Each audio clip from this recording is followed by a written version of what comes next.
Now, let's begin. Today, we're diving into a concept from the art of seduction, the idea of giving someone space to fall for you. This is one of the most powerful strategies in the book, and it's all about understanding human nature and working with it, not against it. Why giving space works. Our natural instinct when we like someone is to pursue them. It's human nature. When we want something, whether it's a goal, a job, or a person, we feel compelled to go after it. But here's the thing, humans aren't objects or goals. They're complex, emotional beings, and the more you chase someone, the more you lower your value in their eyes. Why? Because humans are naturally ungrateful creatures. The more available you are, the less they appreciate you. It's harsh, but it's true. So, instead of following your instinct to pursue, you need to do the opposite. You need to give them space to fall for you. The psychology behind it.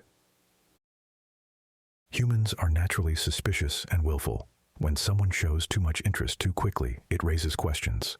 Why are they so into me? What do they want from me? This suspicion can create resistance, even if they're initially attracted to you. But when you take a step back, you give their mind room to work. They start to wonder, why aren't they chasing me? Did I do something wrong? Are they losing interest? These thoughts create tension and anxiety, which are key ingredients in attraction. Think about it. When someone is always available, there's no mystery, no excitement. But when they pull back, it triggers a sense of loss. And that sense of loss makes people want to chase. How to give space effectively. The key to giving space is subtlety. You don't want to make it obvious that you're pulling away. Instead, you want it to feel natural, like it's just happening. Here are some ways to do this. Take longer to respond. If you usually reply to their texts within minutes, start taking an hour or two. Don't make a big deal out of it. Just let it happen. Cancel plans. Occasionally.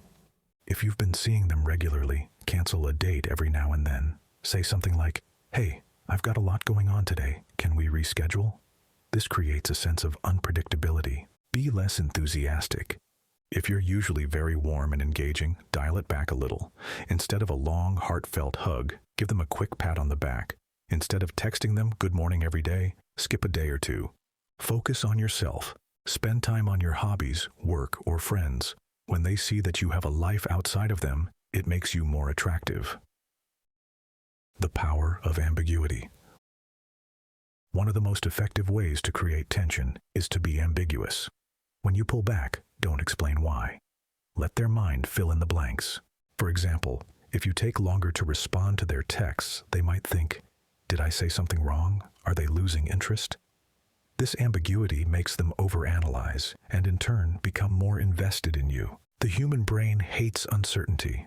When someone doesn't know where they stand with you, it creates anxiety. And that anxiety drives them to seek your approval and attention. Why this works. When you pull back, you're not just creating space, you're creating a vacuum, and nature abhors a vacuum. When you step back, they feel the need to fill that space by coming closer to you. This is why people often become more attracted to someone after they've been ignored or rejected. It's not about being mean or manipulative. It's about understanding how attraction works and using it to your advantage. The balance between pain and pleasure. Here's the thing, pulling back creates a kind of emotional pain. It makes them feel uncertain, anxious, and even a little insecure. But when you come back, when you text them, compliment them, or spend time with them, it creates a rush of pleasure. This cycle of pain and pleasure is incredibly powerful. It keeps them hooked because they associate you with both the tension of wanting and the relief of getting. But be careful. This isn't about playing games or being cruel. It's about creating a dynamic that keeps the relationship exciting and engaging. Real-life examples. Let's look at an example from the art of seduction. In the book, a character named Johannes uses this exact strategy to seduce someone. He starts by being warm and engaging, sending romantic letters and showing interest. But then he subtly pulls back. His letters become less frequent and less romantic. At first, the person he's pursuing doesn't notice, but over time, they start to feel anxious. They wonder, Why is he pulling away? Did I do something wrong? This anxiety makes them chase him, trying to win back his attention. By the time Johannes re-engages, they're completely hooked. The tension and release have created a powerful emotional bond. The importance of subtlety. The key to all of this is subtlety. If you're too obvious about pulling back, it can come across as manipulative or insincere. But if you do it naturally, by focusing on yourself, being a little less available, and letting them come to you, it feels organic. Remember, the goal isn't to hurt them or make them feel bad. The goal is to create a dynamic where they're actively pursuing you rather than the other way around. Final thoughts. At the end of the day, attraction is about balance. It's about giving enough to keep them interested, but not so much that they take you for granted. It's about creating a dynamic where they're as invested in you as you are in them.